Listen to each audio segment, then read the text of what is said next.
YouTube, what's going on? Welcome back here. We got another video here by Mother's Basement, best anime of winter 2026. Ones to watch, shows that I have started watching as well. I've been pushing a lot of shows, but yeah, I think I'm gonna drop a lot of shows and just continue doing more anime content. Let's see what's happening. Make sure you guys like and subscribe and tell me what you guys think. Of course, let's just jump into the video.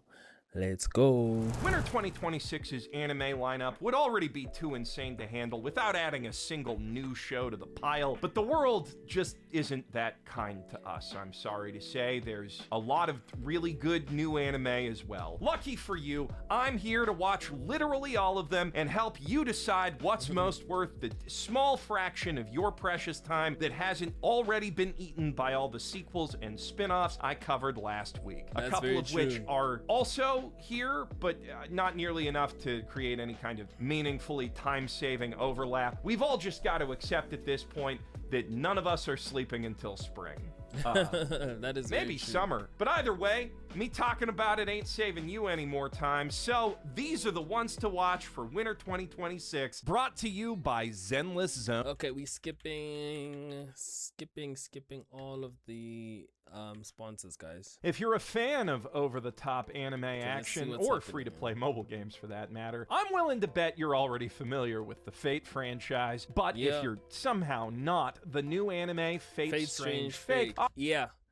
This one, if you haven't watched anything from the Fate series and you're thinking of trying something new, I would say I'd recommend this one, but I would recommend you watch Fate Zero before you come to watching Fate Strange Fate.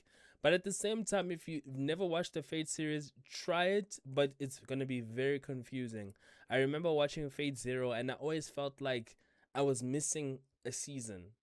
And this one is even 10 times worse because I've watched Fate Zero Season 1 and I watched it so long ago. Like, I don't even remember what was the series, but I rewatched it again. So I rewatched it during the weekend. I watched only 5 episodes.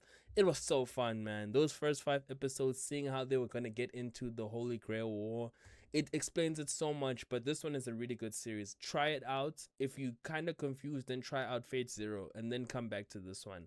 It's a really good series. Fun everything, bro. Offers a great chance to finally change that. Based on a series of light novels by the creator of Baccano, Strange... Oh, and as well, guys, this series, the Fate series, is so freaking confusing. But try it out though. This one is amazing though. I'm saying, like, if you're trying to follow it in a line, don't. You're gonna fail miserably. So just watch Fate Zero. After watching Fate Zero, watch this one. I think Fate Zero is the perfect one. Fake finally brings the third most convoluted death game in Japanese multimedia to Ryogo Narita's favorite place to write about people horribly mutilating each other in America. The scene is awesome. I love the fact that it's in America. Like, America is just like, it's in Nevada. That's Los Angeles. It kind of complements the whole scenery, complements the whole vibe, complements what they're trying to go for.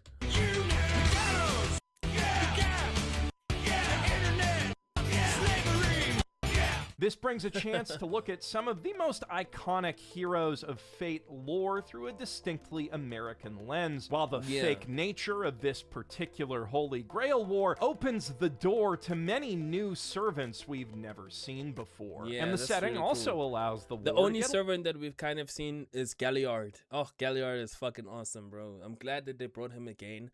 I would like to see one more. I hope they bring that guy, but I doubt. I think no, two are actually from the original. I think the assassin, right? I forgot, guys. Trust me, I'm a terrible person to explain the Fate lore. A little bit political, both in a global sense, what with it having been orchestrated by upstart American mages connected to the government in opposition to the magic hegemony of London's clock tower, and a more localized one with a Native American contingent that very much does not appreciate those magic cops using their homeland for a game of Magic Fortnite. Of course, the tower has its own machinations at play as well, as do many of the major mage families, the church, of course, and even darker forces lurking at the periphery of the magic world. Not to mention a few hapless individuals with more personal ambitions or just the poor luck to be in the wrong place at the wrong time, just like every other Grail war. There's a lot going on here, to the point it's kind of overwhelming, but if you are new to Fate, don't worry, that's kind of just how the series is. It's a little less overwhelming. That's how the series, as he's exactly right, exactly what I said earlier. It's very confusing. It's because some of the things, you know, especially the problem is with this series is that it doesn't have a season 1, season 2, season 3.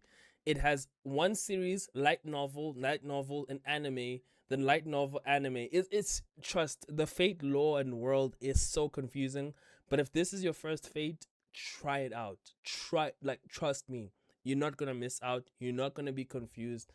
And if you are a man, fuck it. It's like watching Lord of the Mysteries.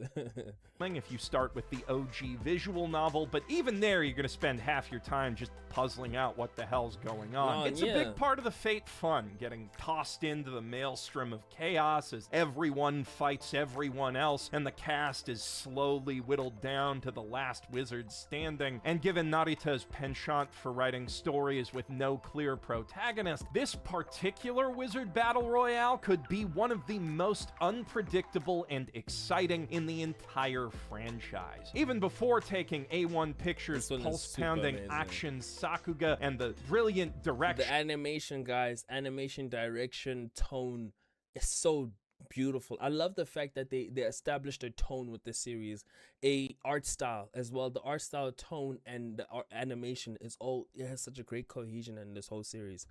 Of Shun Enokido and Takahiko Sakazume into account, not to mention the Sawano soundtrack, and I kind of feel like it goes without saying if you've seen Bakano or Durarara or anything else with Narita's name on it. But on top of that, every one of the Durarara is so goated, guys. Watch that one funny, amazing series. Characters is Bakano Hiko. I've never watched that one. I'd be lying to you. Utterly brimming with delightfully eccentric personality that is equally enhanced by that animation, especially the murdering psychopaths. Fate anime are almost always good shit, but this is the best shit. If you watch even Fate Zero, the OG one, fucking amazing animation, amazing storyline, confusing as fuck.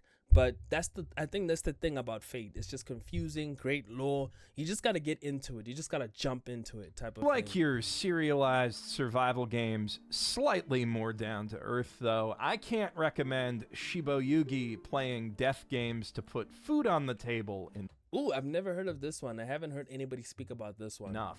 Set in a world where rich perverts routinely gamble with the lives of the lower classes, slightly more obviously than they do in ours, the series follows a soft-spoken young woman named Yuki who, as the title suggests, plays death games for a living with the goal of winning 99 in a row.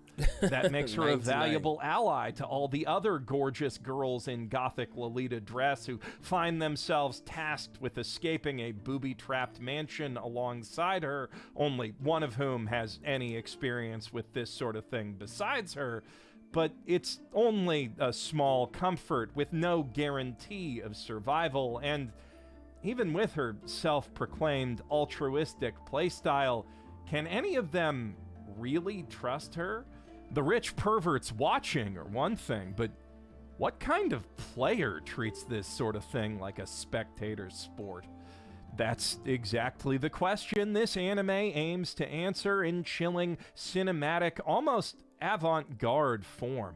Sota Ueno demonstrated a deft directorial eye with his storyboards on the surprisingly great Days with My Stepsister, but his work here blows it out of the water, contrasting cutesy pastel imagery with the horrors to craft an unnervingly... Days with My Stepsister looked good, goddamn. Boring show. But yeah, this looks really good. Trust, I've watched Days with My Stepsister. It was, man, snooze fest. Off-kilter atmosphere. Add to that the equally expert sound direction of Stepsister and Dangers in My Heart's Noriyushi Konoma and... Dangers in My Heart, guys. If you're a freaking, whatchamacallit, a romance, slice of life fan, fun anime. Slow burner, but once it's burning, it's fun. Apparently, I didn't watch season 2, but apparently season 2 is fire. Well, you can see and hear for yourself. 安全な別ルートがあるのかもしれませんが、見つけられないんじゃやることやるしかないですよ。そうする。 Suffice to say, no anime this season made better use of its hour-long premiere episode, which is saying a lot considering the last entry on this list. And I am very eager. The last entry is talking about damn, I even forgot the name. It's Sentenced to Be a Hero. Yes, I think that's the show he's talking about. Eager to hear what Konuma will do with Akane Banashi come spring. Shiboyugi is one of those anime that leaves you staring at the wall and thinking about stuff for nearly as long as you spent watching it, which not everyone's into, but if you are, you'll also probably enjoy the Darwin Incident. The Darwin Incident. This one has been trending. I won't lie, this is one of the shows this season that has been trending. A lot of people have been speaking about it, but you know, some animes, they start off super explosive and then some die out after a while, but this one I've been seeing around. I know I am, even if I don't fully agree with everything it has to say. I will never be a vegan. As I record this, there is hamburger grease drying in the mustache that I haven't had time to get trimmed because there's too much anime on. But I do find the ideal at the core of the philosophy that all life is born equal to be deeply compelling, and this anime explores that ideal from every logical extreme. As a human Z, a human chimpanzee hybrid freed from the lab that created him by animal rights militants, it's only natural that 15-year-old Charlie Stein would embrace that philosophy while trying to live in a society where the sanctity of his own life isn't a default assumption. That society being America. This is so weird. I don't know. I like it. It's equally natural he'd see some pushback to his veganism on the first day of high school, though he gets just as much from the natural world. And through his reactions to both, the show begins exploring the conditions and contradictions by which we all judge the value of our own and others' lives. Classmates find his answers to be a bit disturbing, but is that really a result of a truly alien mind, or just a regular homeschool kid? Already in episode 1, we have a smorgasbord of food for thought. Meanwhile, out in the city, extremists seeking to balance the scales by placing human life below that of animals are now plotting to use him as a tool to their own ends, regardless of what Charlie thinks, which, if the trailer is any indication, should lead to some decidedly more practical, thrilling, and unnerving applications of those ideas before too long. The Darwin Incident is as close as we're likely to come to an anime adaptation of a Michael Crichton novel, and whether you'll like that is a matter of taste, but to me, it's nearly as delicious as that burger. But if those that is actually so deep. The whole philosophy of veganism and treating all living life as equal, meanwhile facing the whole reality of nature, seeing all animals eat each other, and you know, the animal kingdom, what the food chain of our reality, if you get what I'm trying to say. Like, what I mean, the food chain is like, you know, there's carnivores, so they're forced to eat meat and all of that. Dude, interesting show. Sounds like you only watched the trailer, but I wanted to give that one a chance, but I had too much shows to watch. So I started a few animes, yes, on my channel that I started watching. But you know, my biggest show got blocked, so that one is it's the show that's kind of like made me so sad. Tormund's B-side made me so sad, the fact that I can't keep on continuing watching the show because I've been getting copyrighted like high hell. So let's see what's next. Politics are too contemporary for your palate. The court intrigue of the Holy Grail of Eris might be more your speed. For all their gilded finery, houses of nobility are known dens of rats and snakes, save for that of Viscount Grail, a truly noble man who's taught his daughter Constance to prize sincerity and integrity above all else, which hasn't exactly gone great for their family, financially speaking, and when the duplicitous mistress of her fiancé of convenience attempts to take her down a peg by framing her for petty theft, it becomes an outright liability.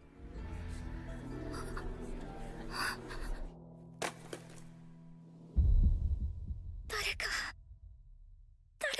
助けて助けて Just when all hope seems lost, though, a new spirit takes hold of Constance. I know I've heard literally, about and this she one. I remember then the spirit. Oh yeah, I've heard about this one. I've definitely heard about this one. deftly turns the tables on her accuser and several onlookers to boot with brutal rhetorical savagery. That salvation comes at a steep price, however, for the She loses spirit in respect. question is none other than Scarlet Castiel, the most infamous snake in the court's history, beheaded a decade ago under accusations of poisoning a princess. Oh my False God. accusations, as it turns out, so it could be worse, but not much worse when Scarlet's stipulation is that Constance must now avenge her mysterious death by unraveling a conspiracy that goes all the way to the nation's top and possibly beyond. Reminiscent of Yu-Gi-Oh! If the Pharaoh played slightly different games and had slightly larger titties, the Holy Grail of Eris is off to a very compelling start and shaping up to be one of the smartest villainess anime out there. Ladies don't just I don't know, man. I think this one you gotta kind of give it a chance. You know, one thing is, especially if you guys watch a lot of like shonen anime, give a villainous anime a chance. Cause trust me, the drama. One thing which I like is a well-crafted story with drama. I feel like, you know, I like slice of life and romance, but you see, when it comes to romance genre, I want something with a little bit of genre, with a little bit of intelligence and self-aware. One thing, if a show has a lot of intelligence and self-awareness, they kill it. So maybe that one, it needs maybe like 1 or 2, maybe 4 episodes, and then if you're not entertained by 4 episodes, then drop it, you know. gotta be villainesses, though. They can also be princely hero types if they want to, or even if they don't want to, depending What the on their hell is build this? and how husky their voices are and the expectations projected onto them by the various squeeing girls in their class. And you know what else? Being handsome princes doesn't have to stop them from being so drop-dead gorgeous that far less princely princes are like, hot damn, girl, I just want to This is a girl. stare at you all day and see what face you'll make next. In the Clear Moonlit Dusk is a beautiful, in every sense of the word, shoujo romance anime about all those things I just said. None of which Yoi Takiguchi... Nah, no. I'm a huge romance fan. This looks so boring. Like, but let's see. Maybe She maybe is it particularly might catch happy about, if she's being completely honest. Well, maybe the guy telling her how beautiful she is and princess carrying her is kind of nice. She's still figuring out how she feels about that. Would have been nicer, probably, if he asked first. Also, she doesn't totally hate being cool and even a little bit manly sometimes when the folks Tomboy. around her need a hero to step up for them.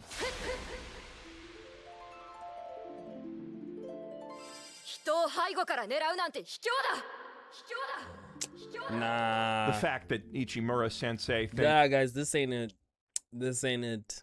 The more I'm watching this, the more I'm like, nah, this ain't it for real. that's cute too, though, does, I think, bode pretty well for them in the long term, even if there's some stuff she's really got to tell him off for. I do appreciate that the feelings aren't quite so clean cut at first, though, that he can give her those doki dokis while still believably peeving her off a little. Love is a grand thing, but it can also be something that challenges and changes how we think about ourselves in less than comfortable ways. That is so deep. Yeah, love is a great thing, but it also challenges on how we think ourselves. Guys, man, he's spitting knowledge. Mother's Basement, are you a poet?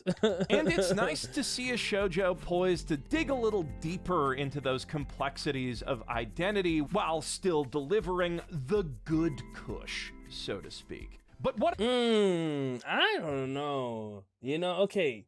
Hearing that last part of what Mother's Basement said, I'm interested. I love a show that's complex and has some sort of like self-awareness and also makes you question yourself. Like, the complexities of love and complexities of once you're in a relationship, how does it change your situation in a way? That sounds really nice. I like that type of thing. About the no Tillman's thoughts B-side.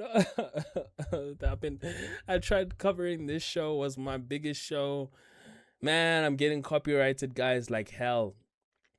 So I'm gonna skip this because I'm just scared of getting copyrighted for this show. I don't know, guys.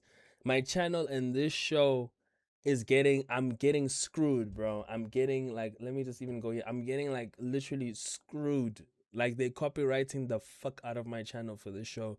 Tamon's B-side, I covered first episode. One of the funnest shows, one of the funniest, good vibes. It's an idol anime about a fan being the maid of her favorite idol. Really fun, really entertaining. I think she kind of ends up falling in love with the idol, or the idol the other way around. But fun, entertaining, vibes, different. It's something which I would watch. Like, it's popcorn anime, but in popcorn in a nice, good way. So I'm gonna skip this one because I've been getting copyrighted. This will be the only skip I'm gonna do. I'm just very, very afraid that they're gonna copyright me again. I've been getting if you check out my channel, I only have one episode. The reason why I don't have more is because copyright. I can even show you guys.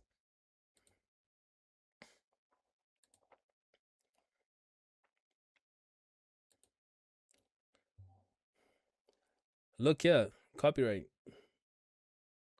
As you guys can see, yeah, copyright. I just released one like 2 days ago. I got copyrighted the fuck, bro. Like it's insane, bro. It's insane. I'm so mad at this show. But anyways, let's go to the next. One of the best things to come out of the Jump Plus web manga platform, which is saying a lot. You and I Are Polar Opposites leverages a deceptively simple premise to brilliant effect. He's a quiet, button-down nerd. She's a bubbly, Gyaru social butterfly. She rarely stops yapping, while he never says more than 2 words to almost anyone. But the most words he says to anyone by far are to her, and he has a way of getting her tongue-tied when he does. One day, she asks him to walk home together on a whim. 1 word, yes. A few more words, and several blocks later, their hands meet. What? Oh, so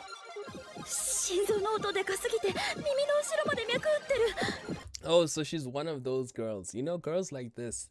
Let me tell you, this is also a thing where girls have a thing of people with mystery.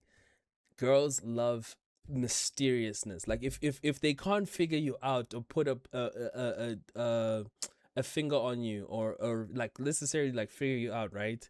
It kind of boosts their appeal or their attraction towards you. So I've seen another show like this before. So this guy is also also the guy also really likes the girl. I bet that I can put my money on that. Let's continue watching. Sorry, I'm yapping. And about 12 hours of uncharacteristically few words after that, her heart finally settles down enough to get to sleep. This is not one of those rom-coms about endless yearning. Miyu Suzuki endless and Yusuke yearning. Yes, that's the word. Tani may be that thing in the title, but that's exactly what makes them so perfect for each other. Each filling in precisely for what the other lacks. Her, a lack of courage to stand up for what she really has to say. Him, an inability to make conversations sparkle. And the series wastes no time pretending they're anything other. This is a romance anime I want to watch. I like this. This is something which I'm very interested in. You guys would tell me this I would watch. No cap. Fuck yeah, this is nice. Than perfect for each other. Packing all the tension and catharsis that lesser rom-coms draw out for season after season of will they, won't they, into a single. I fucking hate that will they, won't they. It reminds me of this other show I was watching. My Teenage Romantic Comedy is a joke.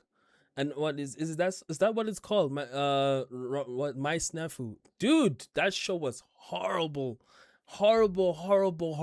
Season 4. I think I started watching it when I was still like in my early 20s, and now in my late, I'm like, fuck, this show is so terrible. Like it doesn't make no fucking sense. Yeah. Episode. Then we get to the good stuff, exploring feelings, learning how to be in love, navigating the complications that come with transitioning from me and her to us. The things that never come as simply as all the other rom-coms endings would lead you to believe. Of course, all that stuff is still a bit simpler than the will they, won't they dance, which is why so many rom-coms focus on that, but simple can be very worthwhile too. And when it's not quite enough, we have a wonderful cast of supporting characters with their own hang-ups and crushes and hilarious bits to keep things fresh and fun. You and I Are Polar Opposites is a wholesome good time. Very good. Made all the better by the vibrant animation of Lapintrack's adaptation. And when the chemistry is this electric, that's all a romance really needs. Isekai, on the other hand, really like that show. That one sounds really fun, really vibrant. I like the main character. I like the girl that he's into, the guy that she's into. The relationship seems cool, not necessarily toxic. Doesn't seem like it's something that's gonna drag out. I hate rom-coms that drag out and are extremely bullshit. I like it. It seems fun. It seems interesting. Maybe I should give that one a watch. He needs to do something to stand out right out of the gate if they want to hold my attention these days. What is this isekai? And with its story of a noble child banished for being too underpowered by his family when actually he's secretly super OP. Oh my god. Another isekai. Of course I'm gonna watch this. I never heard about this one. Definitely must watch. What the hell? Territory defense by the optimistic lord. Production magic turns a nameless village into the strongest fortified city. Didn't really have my hopes all that high going in. But you find out that this thing is fucking fire. Of course, bro. Isekai, bro, it's a how can I put it? You just gotta watch it, man. If you don't like isekai, I'm sorry for you, but I love isekai. So of course, some isekais are garbage, some are fun, some are, it is what it is, as we say, fantasy anime. That immediately started to change in the opening seconds, though, with its beautifully impressionistic portrayal of corporate drudgery that shows Vanne Fertio's life before isekai. But what really grabbed me is the OP's Azumanga Daioh type beat. Watch the vid on Patreon to hear an actual clip of the song. Bum bum ba bum ba bum bum. If you're gonna pitch an anime as easygoing, hitting that specific tone is the easiest way to convince me you know what you're doing. And as the episode continued, it cemented that impression by introducing a large but not unmanageably so cast of goofy little guys, each of whom has their own distinctly funny bits to riff on with our goofy little protag, and also each other. Lighthearted laughs abound here amid a relaxing atmosphere which persists in spite of some of the darker socio-political implications of the plot and setting. I do quite like some of those politics, though, particularly the idea that in a world where wars are won by raw magical might as Doesn't this sound like every other isekai, though?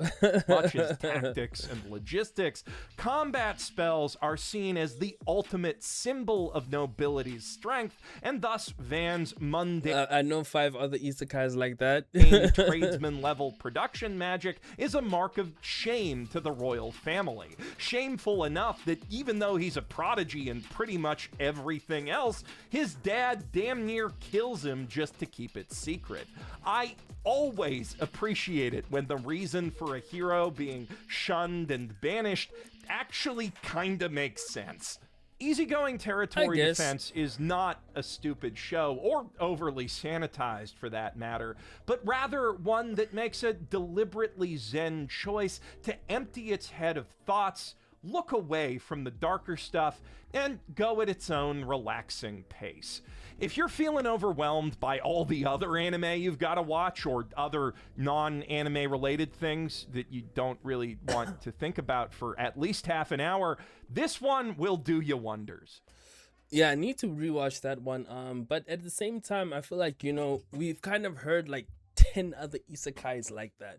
What isekai is not doesn't have the same tone as that. But hey, I'm not hating. You know, maybe it might be good. I thought Champignon Witch would offer similarly light and fluffy fantasy vibes, but it ended up carrying quite a bit more weight than I expected, with a decidedly un-Disney-like grimness about its fairy tale world. Though make no mistake, it has its Disney moments too. In terms of the tone it strikes, the closest anime I can think of is Ranking of Kings, though obviously... Ranking of Kings, guys. Holy shit.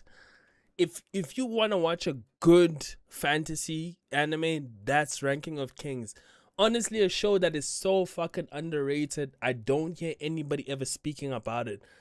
Bro, do not think of the art style. The show from start to finish. Oh my god, it was so good. It's quite a bit less action-packed than that, and a little lighter on Sakuga. Don't worry though, the animation and especially background art is more than good enough to bring this charming world and its denizens to life.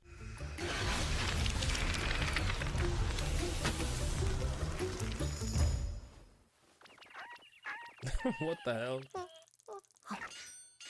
Luna the Black Witch has lived in her little house made of poison mushrooms deep in the darkest woods for as long as any man alive can remember, and quite a bit longer than that besides. That life's been as lonely as it is long. Most folks are scared away by the poisonous fungi that spring up wherever she touches, a byproduct of her magic cleansing pollution from the environment, and even those who aren't scared perish if they ever touch her toxic flesh. But despite that, she still makes her way into town from time to time to sell the miraculous medicines she brews from her mushrooms, taking no small delight in the reactions of the townsfolk, even if they never thank her directly, and to buy the precious books that let her vicariously experience adventure and romance that she can never know. It's not just the townsfolk who are in danger of getting hurt whenever she gets too close, though, and not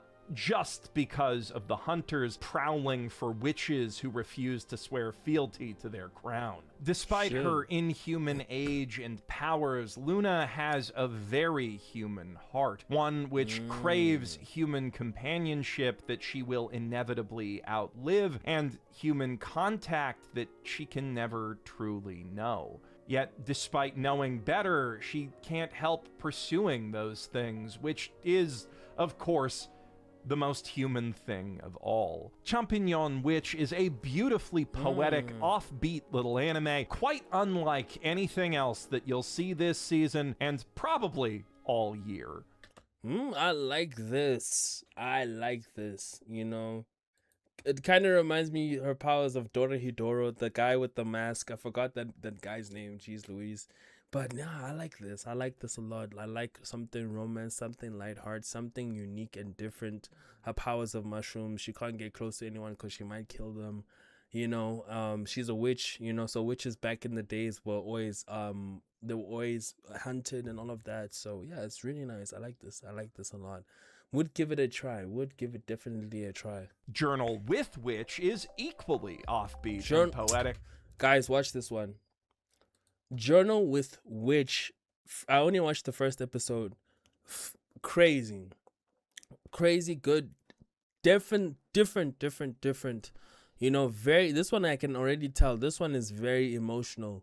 Like it's I would give it I don't know what I would compare it to. Like imagine Anohana. Yeah, something not necessarily Anohana because it's not necessarily like teenage, but it's kind of like has the same tone. I would say it has the same tone as Anohana, but like at the later ends. Imagine if the later ends of Anohana was like this show. Yeah, I would say something like that, you know. But really in nice a completely different and even more compelling way. Deep in contrast to the fantastical implications of its title, it's a decidedly down-to-earth anime. Not to say that it doesn't have its share of otherworldly imagery, but that comes mainly in the form of flights of fancy through which the characters contextualize and process their feelings about their all-too-ordinary lives. What he means is like these people, this girl, she stays with the auntie because her mother died. So the reason why you would see like this fantasy like background and all of that is because they're trying to contextualize their feelings and emotions through writing. On how would I describe the way I'm feeling?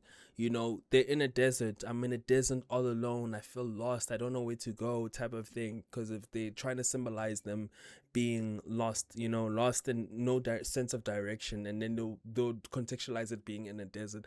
If you get what I'm trying to say. Like this vibe. Yeah, like this. Well, ordinary isn't quite the right word. It's not every day the sister that you hated dies and you're suddenly stuck with her kids sleeping in the home office of your tiny 2-bedroom apartment. But novelist Yeah. Makio and her niece Asa are doing their best to adjust to that new normal, even as they come to terms with all their complicated feelings about the family they just lost and the new one they just found. Yeah, it's kind of showing like the differences of like, especially like since that she's taking care of her sister, she's kind of trying to figure out of like, okay, now you're now a new guardian to somebody, and her the daughter which lost her mother, the grief of losing a parent and the complications behind family and all of that. It's pretty nice show. I I'm would give making it it that. sound all artsy and pensive, and it absolutely is, but it's Journal simple. with It's Which simple. doesn't let the important and profound things it has to say about life and loss and loneliness get in the way of having fun with its deeply charming cast of characters. Yeah, no, the cast of characters are refreshing, charming, really nice. It's a show Really about nice mourning show. and processing and trying to find the right words for people who are going through it, yes, but more than that, it's about living on, talking it out, and sometimes talking around it, and the talking really is the best part of the whole show. This is some of the most One thing which I always like about a good show or watching any piece of form of entertainment is conversation. How does it execute its form of conversation? And this show really executes that perfectly. And sometimes, you know, the conversation, it may be a bit weird, a bit awkward, but I think that's the charm also to the show as well. most subtly, beautifully real dialogue I've heard in an anime since Odd Taxi. Odd Taxi. Odd Taxi is also a really nice one because it's more of Odd Taxi is more of like it shows the whole relations of people. How can I put this? It shows relationships of people in this world.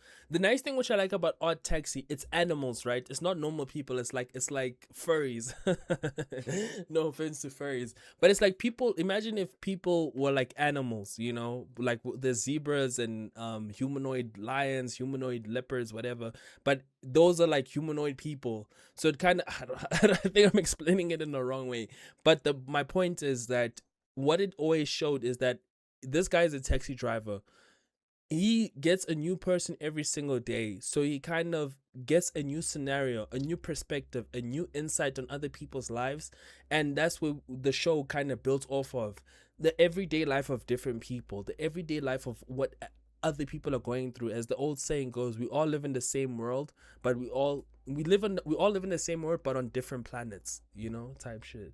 For real. I feel like that's what I'm trying to say. try to make a point of saving the best for last on these lists, and at least so far, Journal with Which is as good as anime gets. But when two anime in a season are that good, my only option is to put one of them before the other. The second one was actually one of the first new things to air Sentenced this to be a season, hero. and hot Stop this video. Go watch this shit. Fun show. damn, Sentenced to be did hero. Sentenced to be a Hero ever start the year off with a bang. Yes, it started with a bang. First episode is an hour, so guys, grab some popcorn, watch this shit. Fucking amazing.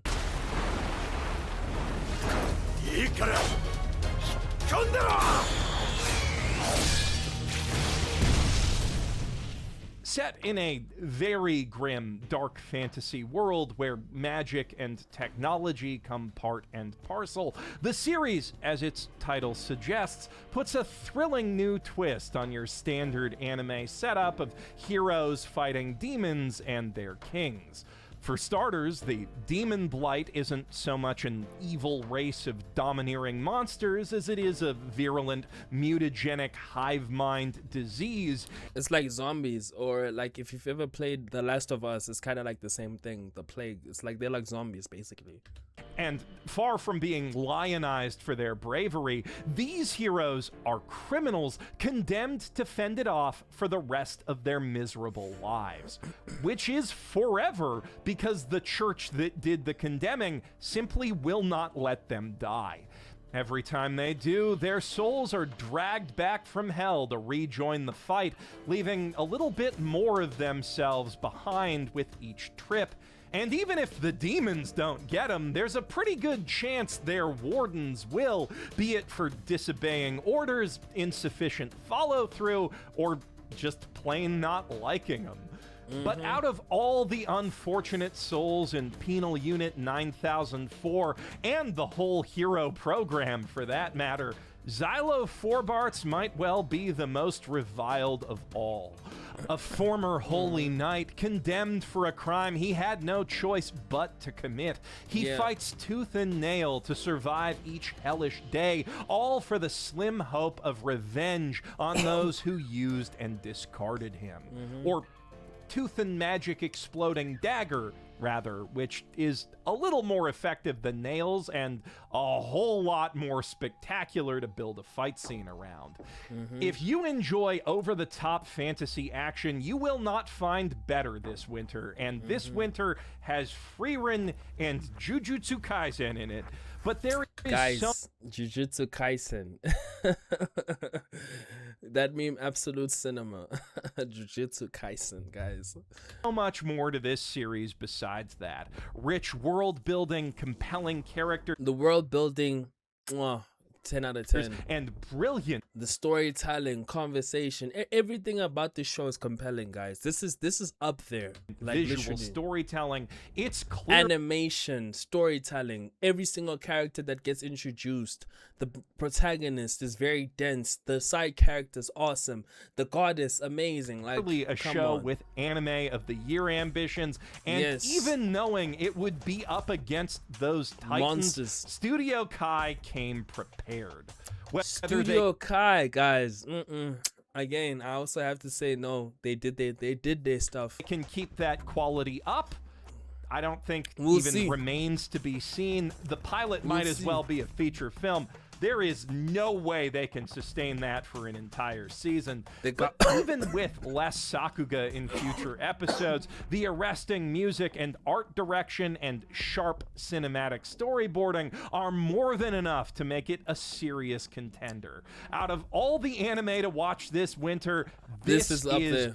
the one. It's not the last one, though. We've still got a bargain bin to dig through, and right at the top is another clever Bargain bin, subversion let's of go. the hero trope from the same light novel author, Scum of the Brave. Well, Scum of the Brave. Oh, okay. Let me actually finish up with So, guys, the Sentence to Be a Hero one, watch it. Do not hesitate.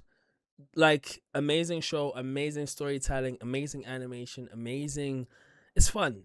It's mind blowing. I never watched something which I never watched something where I was like, wow. Every single episode I'm entertained. The story, the ambition, the enemies that they're fighting, every single thing is just spectacular. Love that show so much. So let's check out Scum of the Brave. actually, I'd put it closer to the bottom. The concept of hero bounty hunters fighting demon lord Yakuza dons with magic drugs is pretty damn cool and unique, but the adaptation doesn't really execute on it all that well, and to be honest, given the languid pacing, I need another episode to even decide if it's bargain bin material at all, but that segue was just way too good to pass up. If you want to know what a proper top of the bargain bin Okay. show looks like, look no further than Mayonaka Heart Tune. The Mayonaka Heartoon out of 10. I give it a 6. Nice show. I watched the first episode. This guy is trying to find the girl, not necessarily, the girl that he used to listen to, that she created her own radio, and he's trying to find that girl that created her own radio, and it's essentially, it's not a girl, it's a group of girls that started their own radio show, and that he used to listen to as a child when he was younger. And so now he found all of them, and what he's trying to do is he's trying to make them kind of raise their ambitions even more, or kind of fulfill their dreams, because he he wants to necessarily thank them for like keeping him, not necessarily keeping up at nights, but for fulfilling his nights as a child.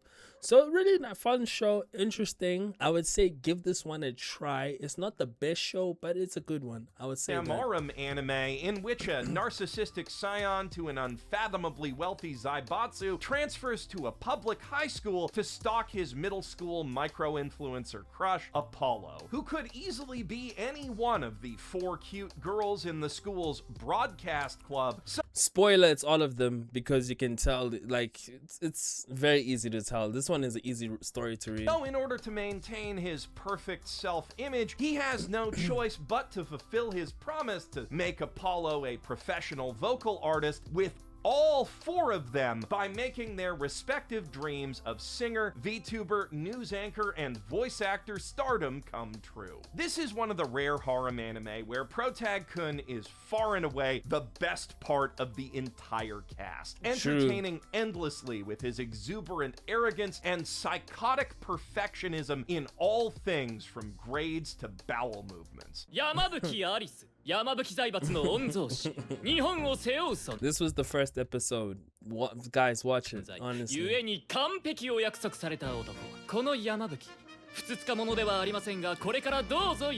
His love interests, on the other hand, are more on the copy-paste side of things, and that's not really helped by the rapid pacing of the adaptation, which doesn't give any unique qualities that they may have any space to shine, which is why it fell just shy of being a full-on one to watch. On the other hand, psycho stalker-centric... The reason why it fell off shy, it's mid. I would say it's a mid anime. This one is a yaoi. Reverse harem, Hanakimi's problem is having too much copy-pasted from it. As a long-anticipated adaptation of one of the earliest cross-dressing girl in a boys' school type shoujo, it suffers quite a bit from just how many of the things it inspired beat it to the anime market. Yazzie and I called out basically every plot and character beat in the first 2 episodes before.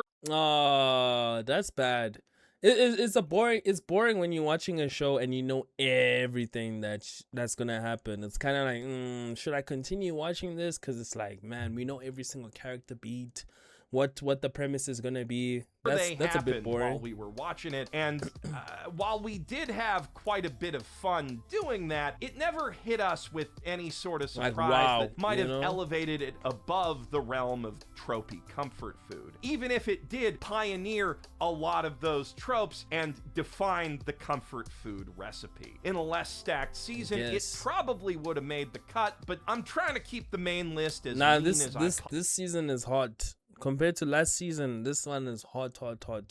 January started a bang with the anime this time around, in deference to just how many sequels. And yeah, it's a yaoi, so you have to watch. And as much as it hurts me personally, that also meant I had to cut The Demon King's Daughter is Too Kind, despite how susceptible I typically am to dad slop in the vein of Spy Family and Sweetness and Light. What, does Mother's Basement have a child? What do you mean, dad slop? In fact, out of all the Daughteroos in anime, Do-sama might well be the most adorable of all. I genuinely buy into the premise that her overwhelming cuteness poses an existential threat to her dad's evil empire. Plus, every episode so far has given us a new Same Same Shark Tear song.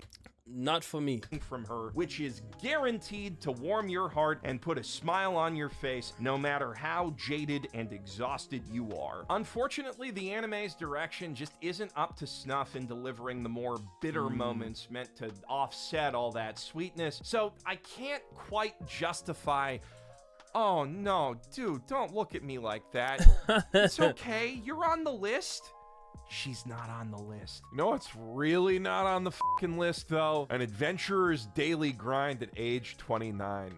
I saw this one. This one has been trending. Is it that nice? I've seen it. You know, I was thinking of watching it. It piques my interest. You know? I feel compelled to warn all of my fellow dad slop enjoyers away from that one because holy shit, I have never seen an anime Usagi drop that fast before. I apologize for burdening you with that terrible knowledge, but it's a matter of public safety. If That's you need good. a little soul bleach to wash it all away, though, that's actually the name of a pretty good Oh, wash it all away. I also saw this one. It was also trending a little bit, but I had so much shows to watch, man. I had too much things to watch in order for me to watch this one. anime for exactly that sort of thing. A simple Dude, I'm literally watching 5 animes per day.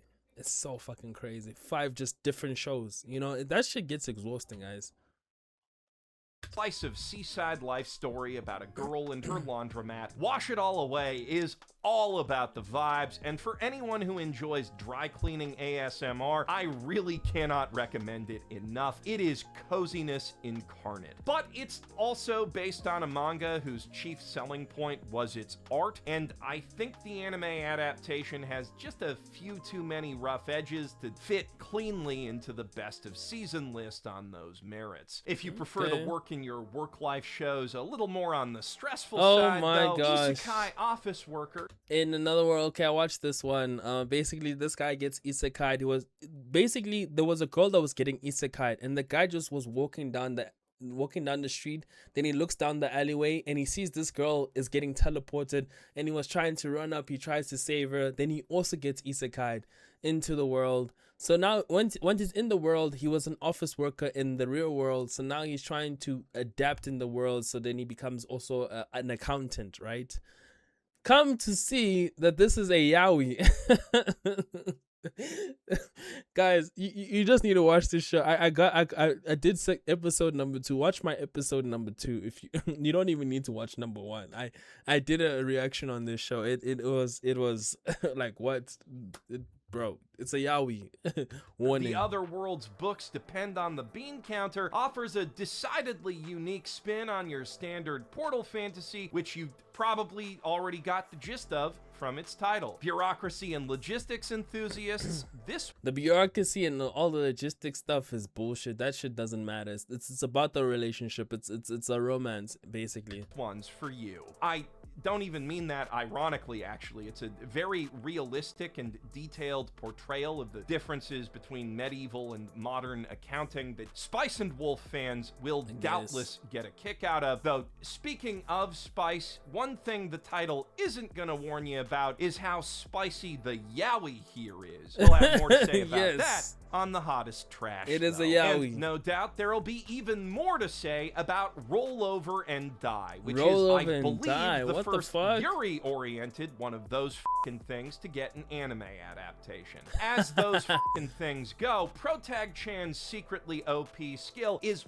one of the few that I can actually believe seemed so bad to the hero's party that they would banish her, since you don't get many chances to figure out you have the power to reverse all the stat drops from a cursed item if the description of your ability doesn't tell you it does precisely that. Makes sense to me. And since she only gets the chance to What? find that out after the party mage sells her into slavery, it's That's also one of the crazy. few ones of those f***ing things where Protag-chan going for a super edgelordy revenge feels fully justified. And surprisingly, guess. in spite of all that, it manages to avoid crossing the line between dark and grimdark fantasy. If the anime had better Okay. pacing and didn't look kind of terrible, it might have even been main list material, but alas, the much prettier Alas. looking A Gentle Noble's Vacation recommendation is a rare double isekai about a What? nobleman from a fantasy world who finds himself suddenly and mysteriously transported to a slightly different fantasy world in which he's like, well, I guess if the king needs me, he'll find a way to isekai me back, and then decides to just treat the whole No. No. This one sounds fucking boring. With the shit that's out there now, guys, don't watch this. Whole thing like Don't you one dare big watch vacation with his new bodyguard adventuring buddy who he meets wandering around town. It's kind What? of just a chill, low-stakes slice of RPG life thing about two bros hanging out, crawling dungeons and whatnot, and while the story hasn't really grabbed me on any Boo. deeper level than that, it is a really good time. I Looking at the guess. cute little dude on its poster, I was That expecting Pokemon. similarly chill vibes out of reincarnated as a dragon hatchling, but I found Okay. myself pleasantly surprised by the level of attrition that the aforementioned cute little dude faces in trying to level up into something a little more threatening. It's kind of light on story so far, but if you like your lit RPGs on the crunchier side of things, I think it might just do it for you. Though not just quite popcorn as much anime. as Hell Mode, the hardcore gamer dominates in another World. Okay, this one is also another part. I'm watching this one. I released an episode recently. Yeah, popcorn anime as well. I like the story. I don't know. I like it. I like it. I'll give it a 7. It's not bad. It's not good. It's okay. world with The story building is a bit. It's very slow. Like I'm like, dude, how the hell are we gonna make it to episode 12? And this guy's still 5 years old. So. garbage balancing, which is one of the few isekai game systems that has ever made me say, damn, I'd love to play around with that in an actual game. To sum it up, Protag Kun's summoner class allows each cute little critter he summons to give him a different stat buff. So, by playing smart and making good use of his limited mana pool, he can min-max his build for any given situation, even though his overall stats are kind of garbo. Sounds boring, but it's not bad. Try it out. I would say try it out. No Neat cap. idea. I also think it's super neat that he starts as a literal medieval serf, and his goal is to raise his entire family out of poverty instead of just making himself the. But they're taking too much time for this guy to raise his family out of poverty. He only in episode 3 or 4, he's just starting to fight monsters. No, in episode 3, so the pacing is very fucking slow. Coolest, Like, strongest fucking dude slow. around. We stan a pro-social Protag Kun in this basement. We're also big on pro-social messaging, so it was nice to see more than one bit of blind representation in this season's lineup of fantasy anime. I've heard And about even this better, one. of those anime was actually pretty decent. The Invisible Man and his soon-to-be wife is about a private eye who hell? can't be seen, and his stenographer who can't see, navigating the ins and outs of love in a wacky world full of monsters, aliens, What? furries, What? oni, you name a made-up species, they've probably hired him to track down their Aliens, cheating spouse invisible before. people, This is another one of those monsters. romance What the anime that fuck? wastes absolutely no time getting the actual romance moving, and a pretty Okay, darn good. cute one at that, but that's kind of all it is. It's nowhere near as engaging as you and I are polar opposites. And sadly, I have to say the same, for guess. Kaya-chan isn't scary. A horror story about the world's most powerful psychic 6-year-old attending the world's most haunted kindergarten, which is pretty cute, but true to its title, not It isn't scary. at all. And not just for the Man, as a horror fan, this is an insult. I wouldn't dare to watch this. typical No production ways. value related reasons that most horror anime aren't scary. It's also just not well directed. In spite of that, though, there is something compelling about the premise that does make me really want to check out the manga. And since my Don't fellow watch this, horror guys. anime fans are generally starved for content, I No, dude, like us fans, I'm a fan of horror. I love good psychological horror. I love the gritty stuff, the gore. I love things that are so freaking scary that, like, you know, that they even have to delete it off the internet. That's the shit I love. The more scary it is, the more I'm interested. You know, for example, the house that Jack built, what you would call it? I'm trying to think of horrors. I saw the devil. My Tyrus. The Soviet tapes. Do not watch these shows, guys. Please do not watch these shows, by the way. Or what you might call it? I'm going blank. But anyways, you get me. I like good horror shows.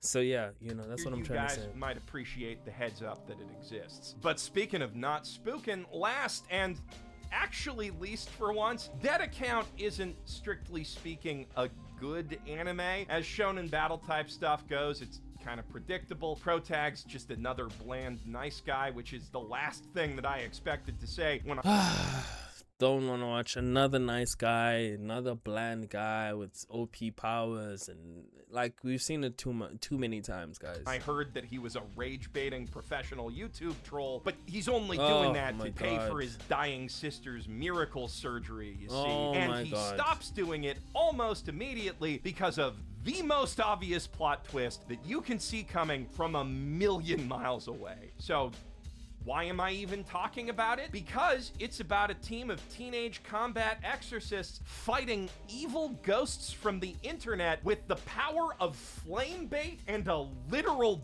banhammer. That's why. The Megumi's special attack is literally called political lynching. It is one of the best bad ideas I have seen get turned into anime in ages, and I am here for it. As for all the good ideas that got turned into anime this season, though, here's the complete list of ones to watch, plus everything in the bargain bin, and where you can watch all of them. Though, while I've got you here, I'd also like to very quickly recommend checking out the new Wit Studio original anime, Love Through a Prism, a gorgeous, atmosphere-drenched period drama about a Japanese exchange student studying art and possibly finding love on the gaslit streets of Edwardian London, which, unfortunately, as a big Netflix batch release, I can't actually put on the main list. I mean, I guess I could. It's my list, but I don't really feel comfortable giving first impression when the entire show is out. I don't know.